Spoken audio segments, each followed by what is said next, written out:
All right, we are somewhere near Toowoomba. Every single time I forget to look where we are before we start shooting. Where? We're at a hip camp. It's called Campfire Farms. Yeah. Because there's a sign on the gate and we paid attention to it. You. Anyway, this particular site is called Speckle. And if we look on a bit of a slope, we are. Yeah, we're falling down the hill. Because it's a bit steep up there, but we do look out over this valley out that way, which is kind of nice. Except for the train. Yeah, there is a train line, like a freight train that runs through the valley just every now and then, but because it's in the bottom of the valley, it just echoes up, which is a shame. It's a magic view. It's just a shame about the freight train every now and then. The first time we heard it, it was like... What the hell is that? Yeah. But I suppose, like anything, you get used to it. You get used to it. Like, oh, there's the train again. So tonight is, well, I guess before we go tonight, today, the reason for our stopover in Toowoomba is we wanted to visit the Tiny Home Show in Toowoomba.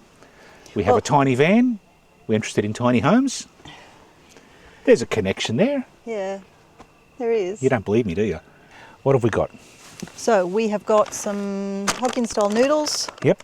So it's basically a... sweet chili sauce. It's just a noodle... No, what is it? Asian noodle Asian somethings.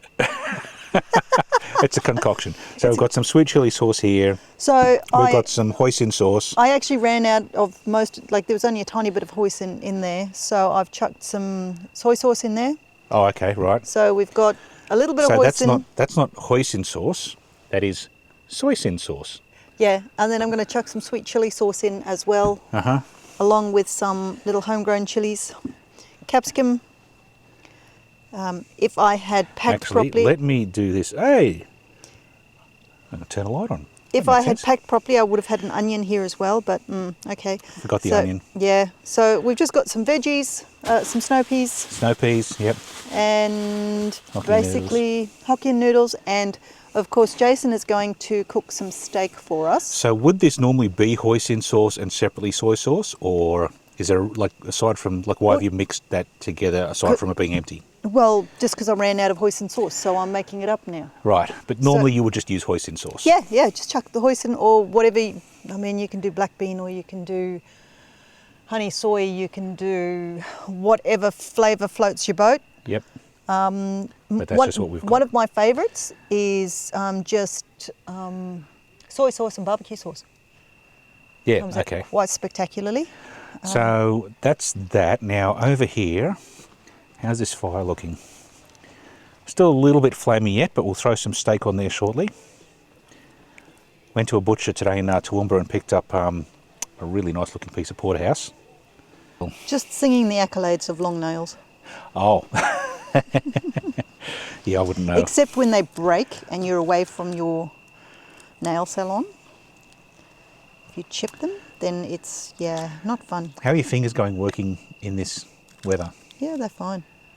Okay, so for the ladies who do actually have long nails, or these lovely fake nails like I do, if you happen to break one of your nails and you need to fix it on the run, what you can possibly do is get some super glue.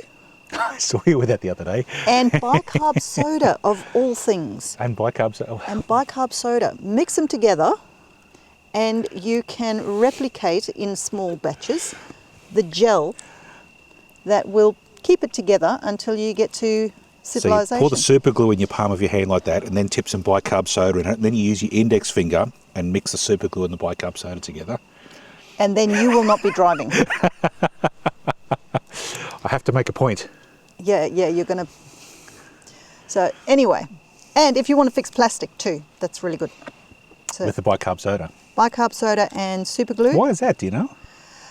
I actually did read up on it, and it's got something to do with the molecular structure of the bicarb soda. Okay, it's too. I don't want to talk about science now. But it works. Yeah, okay. I also managed to throw one of our wheel chocks under the wheel. Yeah, that's the story. That was a special skill, that one. And I have repaired it, and it hasn't actually fallen apart yet. So, No. So It's under there. yep, it's still doing what it's supposed to do. There's bicarb soda in that as well. Bicarb soda and super glue, and my daddy taught me that. Thanks, Dad. I know you watch this, so thanks, Dad. All right, got a little bit of prep happening here. So as we mentioned earlier, we visited the Tiny Home Show today at the Toowoomba Showgrounds. And it wasn't a big show, but I suppose that is to be expected considering it's a tiny home show. Well, but there are a few examples there, and you know, there's another YouTube channel called Living Big in a Tiny House, Living Big in a Tiny Home, something like that. Kiwi bloke, can't think of his name. So we've watched a few of those, but it's different to actually walk through one of the houses and get a sense of the space and a feel for the space. yeah, and it's like you have the idea that you're walking into a tiny home and you expect it to be compact and all those sorts of things, but it's more about the utilisation of the space that is available. So one of the things that we were looking at was, where do we sit with our computers or to eat? And some of them had really good facilities for that, and others were just like, you know, can't make that work. You do need like a table and chairs set up somehow. I mean, you know, we both work from home a bit, or working on the road, as the case may be. So we do need somewhere to park our laptops and sit and work, and some of them are quite good for that. And some of them, yeah, it was almost like, no, you don't need to eat, or you just eat sitting on the couch. Yeah. Or, which one was your favourite one? I think my favourite one was maybe the L-shaped one with the big patio. The big patio area, so it had some outdoor space. And again, because we've got kids, and hopefully one day they might visit, having a space for people to visit when you've got limited internal space, I think that was the most functional for our scenario. There was another one that you walked in, and there was sort of like an island bench in the middle of the kitchen area. Yes. And that island bench doubled as a table where you could put some stools under. And that was quite good, but that one had an upstairs area where bedrooms were. And the stairs to get up. Stairs were really steep. And no drinking if you live there. And the headspace was not really much to write home about either. No, yeah. Or there was that other one that you really liked that had the sort of the entry wall was... the stones. The stone tiles. You know, you can get the tiles, you might have seen them, that look a bit like stone. And all the entryway, the outside wall around the door was done up like that. That had a good sized kitchen. Another smart idea was, in a way, there's a lot of caravan ideas in these tiny homes as well. So you've got your kitchen and living space, and then you move through another room that's got shower and toilet on one side and laundry on the other, and then you move through that into the bedroom. Actually, I think that was almost my favourite, to be honest. That was the most functional design. Because the other clever thing they did is that the bedroom and the kitchen living area was full height, but they had not really a suspended ceiling, but they had a ceiling over what was the shower, toilet, laundry area, and there was a ladder so you could store stuff up there. I mean, you could possibly almost put, like if you had a kid or something, you could almost put a single mattress up there, and that could be their space. Yeah, just don't sit up in the middle of the night. Not a lot of room for an adult to sit up in the middle of the night, but like for storage or something like that. I thought it was quite clever, that one. Yeah. Yeah, and it was nicely done too. And I suppose the one thing that I look at in some of those designs, and even like our current living situation, is like, if you need to store a travel bag, a decent sized travel bag.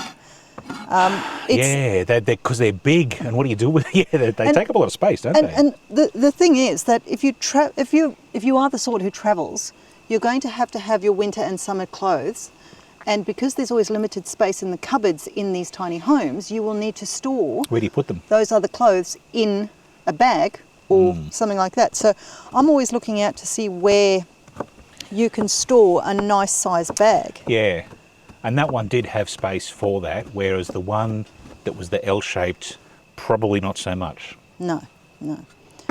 But both had merit. Look, there was some there that were honestly just glorified shipping containers. But But they were priced accordingly too, I suppose. And if you're on a budget, that's, you know, they were certainly livable. And then there was that little pod that had the sort of The rounded pod thing, yeah, that was cool. That was really cool. Very affordable. It was actually, wasn't it? I mean, what did you say it was? It was like 45 on a trailer. Yeah, 35 without the trailer and 45 on the trailer. And it was basically like extended widthways, so you could kind of, you know, it was twice as wide as what a trailer would normally be. Yeah, so it was. And it was actually pretty neat. Yeah. I think the execution of that one was really good. Mm. Enough seeds in these. These are homegrown by our beautiful daughter. They her chilies, are they? Yeah. Well, Callista's chilies? they are Callista's chilies, but I'm not sure if I'm the one that's keeping them alive or if she... It's a joint effort. It's a team effort. Yeah, yeah. It's like, have you watered the plants? Oh, I suppose I better do that. I reckon there's a little bit of flame there, but not much. I reckon we're pretty close to being able to put the steak on here soon, I think. Okay. You are close? Yep. So how are you coping with the cold? Well, once I start moving, it's not quite as cold. It's not quite so bad. We've got a wintertime trip planned, and of course, being the smart people we are, we're actually travelling south for winter, not north. All the grey nomads typically head north in winter. No, we're going the opposite. Yourself. We're going the opposite direction because I'm not grey, so I can do what I want. Not really a grey nomad either because I've still got to work, unfortunately. Okay, But, I think that's enough of all of that. Yeah, we potentially going to find ourselves as far south as Jindabyne this winter, so that's going to be interesting. Yelena shakes her head. What are you thinking? For somebody, when it drops below 25, runs for a jumper. Yes. Yeah, we'll definitely have to make sure we invest in some woolies of some description. I've got a nice big winter coat. Got a joke for you. Oh, great. What do you end up with when Woolies burns down? Coals. All right. I'm going to chuck this guy on. Oh, look, we've got a spotlight in there. Got a what? Spotlight from the train. Yeah. Oh, you missed it. Train has to. I could see it. All righty. Let's get this guy on.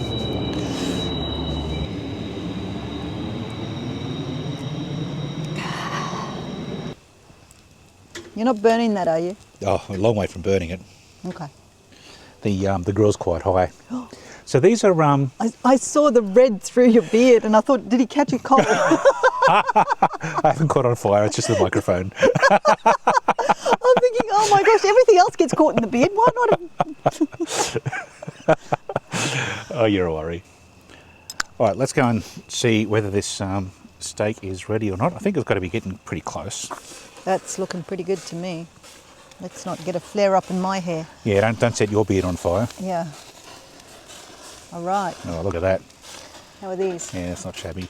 They haven't been on as long, so they probably No, need they're a little... actually They're pretty good, are they? Yeah. Oh, okay. All right. I'll get another plate for them. Right.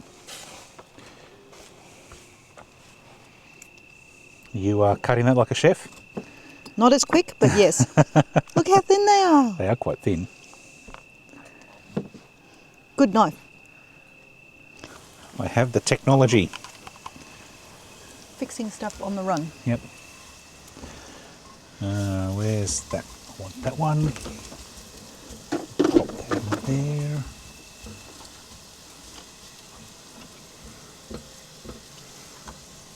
Sorry. What's touching me on the head?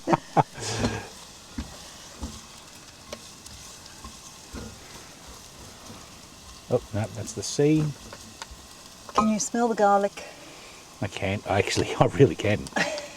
There we go. Wonderfully fragrant.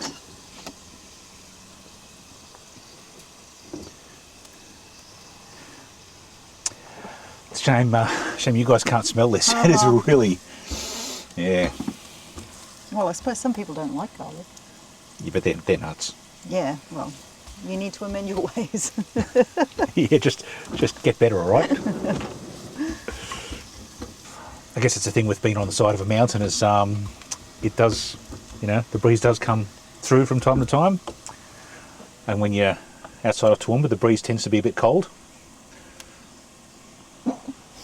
How are we going to go at Jindabyne in July? I will sit inside. You will do whatever you do. We probably need to going to go shopping for some more wintry sort of. No, Do the whole puffer jacket thing and whatnot. well, I've got the puffer jacket. You've got one, I don't. Oh, that sounds like a you problem. Yeah. Oh, now, Uh-oh. Jason bought me a present. I'll go get him. Jason has bought me the best ever present. I don't ask for much, don't need much. Food, wine, and now I have found the other thing that I absolutely need. Considering he wants to take me into the coldest parts of the earth, he has found hand warmers.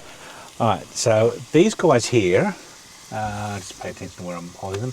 Yep, so there's two of them. They're actually magnetic, and you charge them with USB. You can USB-C charge them there, but you turn these guys on, and they get hot really quick, and they stay hot all night. They're not on at the moment, but And just picked them up on Amazon. they're perfect. Somebody was very happy when they arrived. Well, not necessarily when they arrived, but last night and the night before, happiness. Well, the first night of the trip was a couple of nights ago, yeah. And they fit into the pockets and they keep everything warm. And you fall asleep with them in pockets, and then they go around the back. Happiness. So, brand are they? They're I'm not wearing my glasses. What does that say? Ocoopa. I can see lots of O's and C's and O's. Ocoopa. Ocoopa, yeah. Ocoopa. I'm getting hungry just looking at this now. Who am I kidding? I was already hungry. Okay, so I think we've got everything heated through there. Just going to put the sauce in.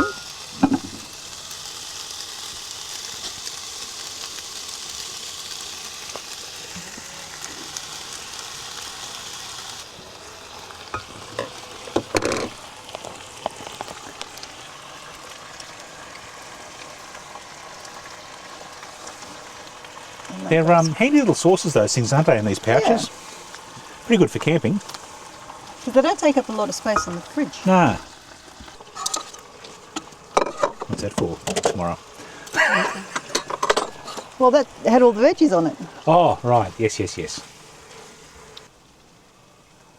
Not really the best serving spoon. Ah, well.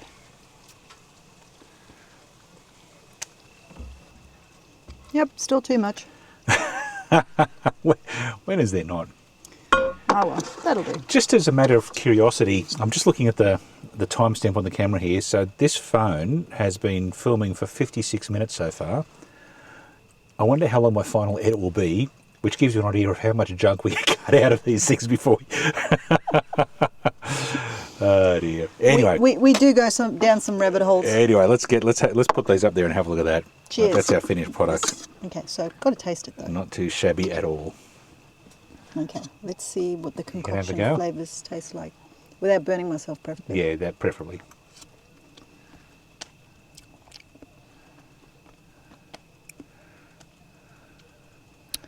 Perfect combination of the chilli and garlic.